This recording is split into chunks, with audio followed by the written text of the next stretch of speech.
Hello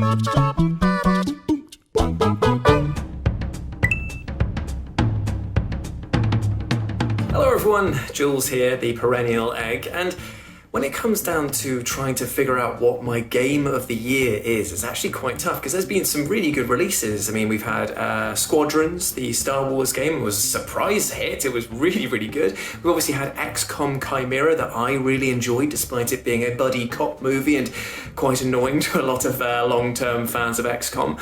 But if I had to choose one game that I played the most, by the way, if you can hear scratching, it's because of this guy. Yeah, just please carry on. No, please lie down.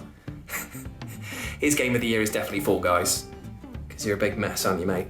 But the thing is, for me, the best game of the year, the one that I've had the most fun with, playing pretty much regularly on and off for the last couple of months, has been BPM, or Bullets Per Minute. What it is basically, think Crypt of the Necrodancer meets Doom. And if that isn't going to be enough to sell it to you, nothing else will. But you basically have a thumping soundtrack, you've got to explore the depths of hell against increasingly tougher waves of enemies, and you can only shoot and reload and dash on the beat of the music, which makes for some incredibly tense moments. You can level up your characters, you get new weapons, new skills and abilities, completely randomizes it as well every time that you go into the levels of hell, and best of all, there's bosses at the end. Actually, that's not the best thing of all. We both know what it is, Osley, because I know you're editing this. It's Huggins. Huggins the giant dancing chicken who helps you out in the item shop. He is hands down the best character in any video game of 2020 and beyond. He's so cute, I love him. More than I love that guy. Sagan, by the way, it was his birthday the other day. Do you want to say hi to the people? Are we too proud? Right, we're going to end this off by just saying goodbye. Sags, you going to say hi? No, he's walking away. He's too aloof. He doesn't want to deal with you. There he is. Happy birthday, mate.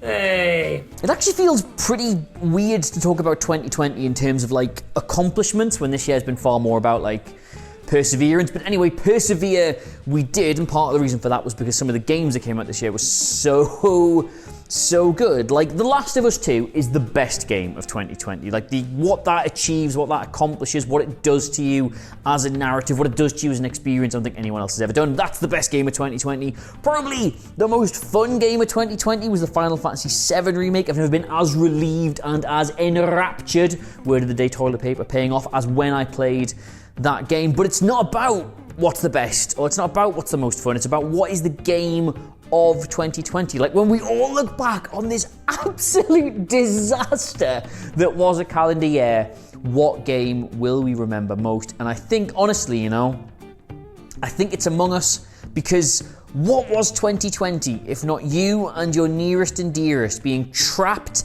in an enclosed space with everything going wrong and still somehow making a bit of fun out of it in the process? Like, it's a browser game, it's a flash game, it's not pulling up any trees, it's not reinventing anything, it's not pushing graphics forward, it's not expanding the minds of possibility or anything like that. Yeah, I did try to say realms of minds at the same time there, but we'll gloss over that. It was just fun, and it saved us all from having to do more goddamn Zoom quizzes with our family. Like, it's not so much that it's the game of 2020. Among Us is the game that saved 2020. Yes, you might say it's been and gone, it's had its moment in the spotlight, but what it did for those few months in the summer when you were trapped inside, your life compartmentalized, how it brought you and your mates back together and allowed you to just house each other, was just, we all needed that.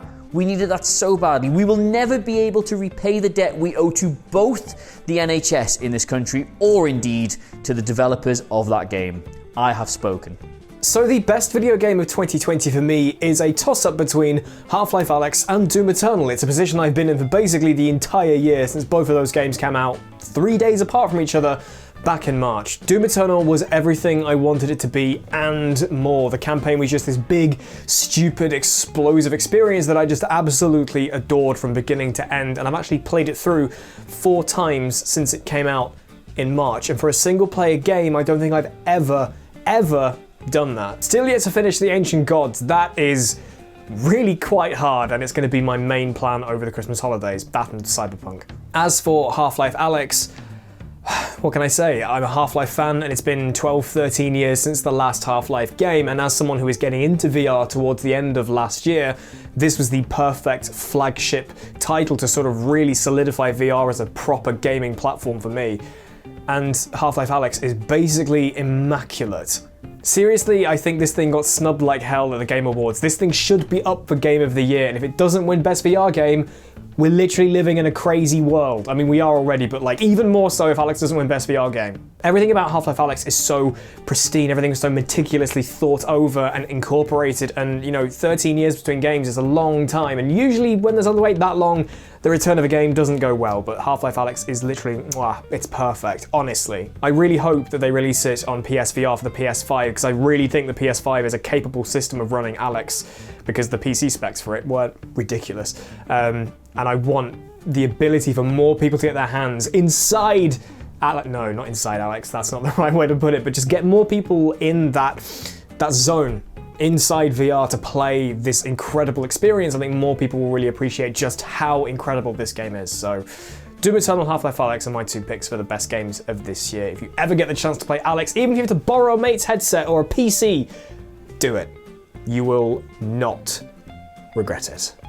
The best video game of 2020 is easily, at least for me, Ori and the Will of the Wisps. No other game has pound for pound blown me away in terms of literally everything. Just the liquid butter control scheme, the fact that they took everything that Blind Forest did well, in regards to being such a gorgeous looking game in the first place, where, Blind Forest was this sort of, really immaculate platformer that had this kind of weird ranged attempt at combat, that Will of the Wisps just steers headlong into and ends up bulking itself out into this really punchy melee system, that only goes alongside everything else. You've got this really cool, movement system that is very kinetic, that's very sort of, based around like momentum and firing off stuff and latching onto something, and all these different platforming gauntlets that it's just such a beautiful game to drink in. I think it has such a great soul to it. Like, it's very spiritually uplifting, especially by the time you get to the end.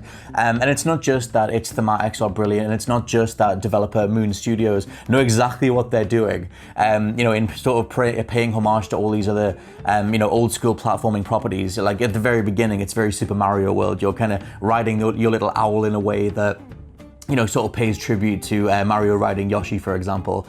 It's not just that stuff, it's that everything comes together in a way that elevates the package so much. To the point where I just drank that game in. Every single side mission, I was just hoovering it all up, and trying to do as much as possible to hit the 100% completion thing. There's a feeling of quality that just permeates the whole thing. It's not just the best platformer, it's not just one of the best melee-focused Metroidvanias, it's everything. It's the full package, whether it's the score, the character design, the level layouts, the puzzles. Every single pixel in that game is pristine, polished, and perfect.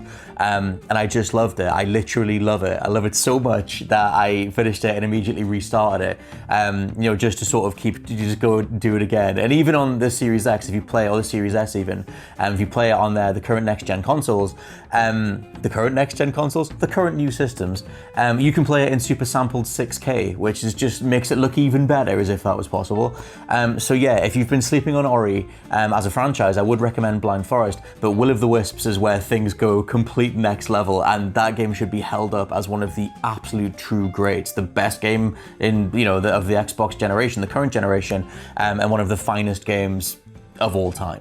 So personally, I think the best game of 2020 has to be The Last of Us 2. It was a game that I think was completely underrated and I really thoroughly enjoyed. I literally stayed up till like 4 o'clock in the morning trying to complete it because I just loved it so much. But I know that a lot of people at WhatCulture have probably said that. So instead, I'm going to go for a game that I think came out of nowhere. It didn't need to be this big, but it was, and it completely took the gaming world by storm, and that is Fall Guys. Fall Guys is just complete stupid nonsense. It is just a fun, silly little game that you can either play online with your friends or on your own, and it is just always fun when people aren't hacking into it.